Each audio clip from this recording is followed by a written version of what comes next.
अरे माझा ओमी मोठ्या भावाला उलटून बोलायचा स्वभावच नाहीये त्याचा, तुला माहितीये ना देवा. माहिती.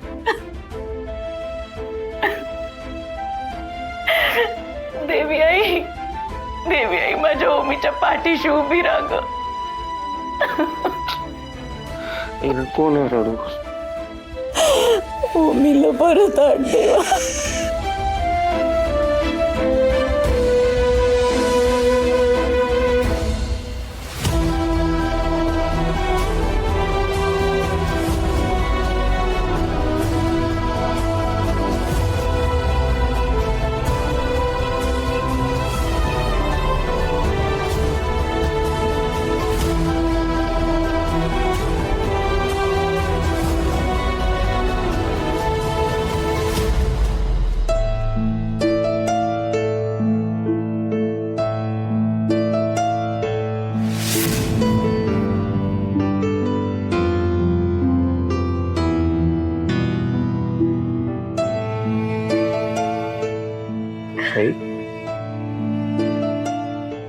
हाँ ते आई ज्यूस प्यायला. आराम करते ती आता. ठीक आहे, मी त्यांच्यासाठी पेज बनवून आणते. सही.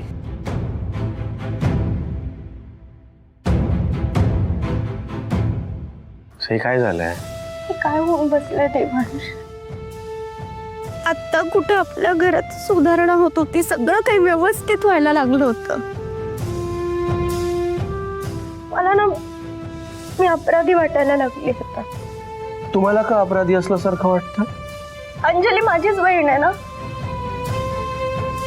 आपलं लग्नच झालं नसतं तर अंजलीचा आणि ओमीचा काही संबंधच आला नसता. आणि या सगळ्या गोष्टी. सही सही काय बोलताय तुम्ही? काय बोलताय? फर्स्ट ऑफ ऑल या सगळ्यात तुमची काहीच चूक नाहीये. ओमी लहान आहे का? त्याला माहितीये ना अंजली कशी आहे, ती आपल्या बरोबर कशी वागली, सगळं नीट माहितीये त्याला. तरी अक्कल गहाण ठेवल्यासारखा वागतोय ना. सी या सगळ्यात ना तुमची काहीच चूक नाहीये. तुम्हाला गिल्ट घेण्याची काहीच गरज नाहीये सई, प्लीज. देवांश पण अंजली काही ना काही कारण काढून सारखं आपल्या घरी येत होती. ओमीशी तिने जवळीक वाढवली आणि या जर गोष्टी मला आधीच लक्षात आल्या असत्या ना तर हा विषय एवढा टोकाला गेलाच नसता. सई पण या गोष्टी ओमीला पण कळायला हवा ना. तो लहान नाहीये, त्याला कळायला हवं समोरचा व्यक्ती कुठल्याही इंटेन्शननी त्याच्याशी संबंध जोडायचा प्रयत्न करतोय. आणि मला तर असं वाटतं की तुम्ही काही प्रयत्न केला पण असता ना तरी काही फायदा झाला नसता. जे घडले ना तेच झालं असतं.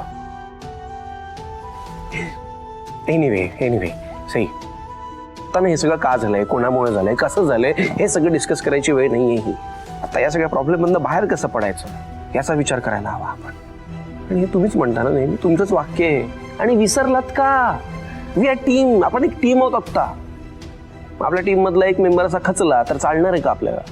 Sai please try to understand. शांत व्हा आणि जरा स्माइल करा. मला माझ्या सईला असं रडताना बघताना खूप त्रास होतो. Smile please. त्यापेक्षा मी जेवण बनवते. सई हसल्याशिवाय तर मी तुम्हाला कुठेच जाऊ देणार नाही, कळलं ना? देवांश प्लीज. ओके फाईन, ठीक आहे. मी तुम्हाला एक सिच्युएशन देतो. ओके, इमॅजिन करा की आपल्या घरातले सगळे प्रॉब्लेम संपलेत. ओमीची गाडी पण ट्रॅकवर आली आहे. आपण सगळे ना मस्त एकत्र बसलोय, हसतोय, मस्ती करतोय, पण एक फॅमिली फोटो काढतोय. हा येत आणखी मोठं, आणखी मोठं. Exactly. There you are. बस इथपर्यंतच पोहोचायचंय आपल्याला. आणि तुम्हाला माहितीये तुमचा हात माझ्या हातात असाच राहिला ना तर मला माहितीये आयुष्यात कितीही कसेही प्रॉब्लेम झाले ना तरी बाहेर पडू आपण त्यात.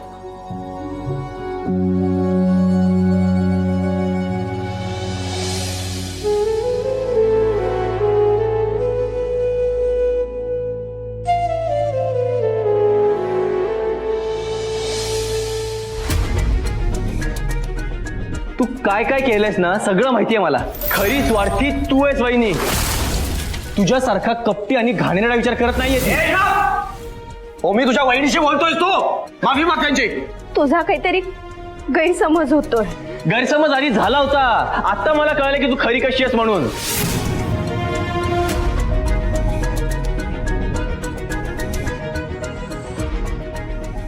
वहिनी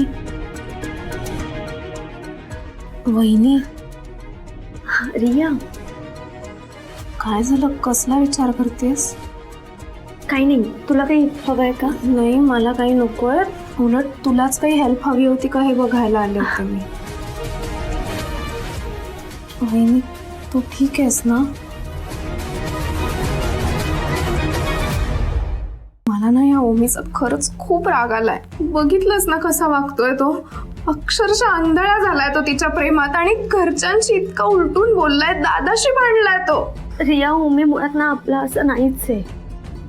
अंजलीच्या घोळात आल्यामुळे ना तो असं वागतोय. आणि रिया सॉरी. वहिनी अगं तू का सॉरी म्हणतेस? तुझी काय चूक आहे या सगळ्यात? आणि तुला कुठे माहित होतं ना की अंजलीच्या डोक्यात असं काहीतरी असणार आहे. पण या ओमीला अक्कल नाहीये का? त्याला कळायला नको. त्याने तर पाहिलंय ना आतापर्यंत की ती आपल्या सगळ्यांशी कशी वागत आली आहे ते. तरी पण हा कसा काय तिच्या प्रत्येक बोलण्यावर विश्वास ठेवू शकतो ग? बरोबर आहे तुझं. मलाही तिचं घरी येणं ना खूप खटकायचं. तू पण प्रत्येक वेळेस तिला टोकत राहिलीस. पण ह्या सगळ्या गोष्टी माझ्याही लक्षात आल्या नाही आणि मलाही वाटलं नव्हतं ग ती ओमीला ह्या सगळ्या गोष्टींमध्ये अडकवू शकते म्हणून. नाही, कुठेतरी ना आता थांबलं पाहिजे. पण कसं वहिनी, कसं पॉसिबल आहे? हा बघ ना, हा तिच्याच बोलण्यावर विश्वास ठेवतोय, आपलं काहीच ऐकून घेत नाहीये. जरा कोणी काही बोललं की उलटून बोलतो, आवाज चढवतो. दादाची कॉलर पकडली का त्याने? रिया, रिया ऐक, हे बघ, रडू नको, शांत हो. आपण करूयात ना काहीतरी. हं?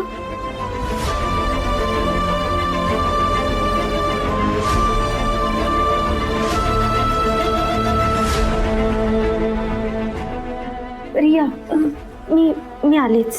कुठे चाललीस? मी सगळं काही तुला सांगते, पण आता हे सुख तू आईंना देशील. आणि त्या नाही म्हणाल्यात तरी त्यांना बळजबरी पाशील. प्लीज, मी आलेच. मी करते, पण तू मी कुठे सगळं काही तुला नंतर सांगेल. मला आधी जाऊ दे. काळजी घे आईंची पण आणि स्वतःची पण. हा, काळजी घे आईंची पण आणि स्वतःची पण.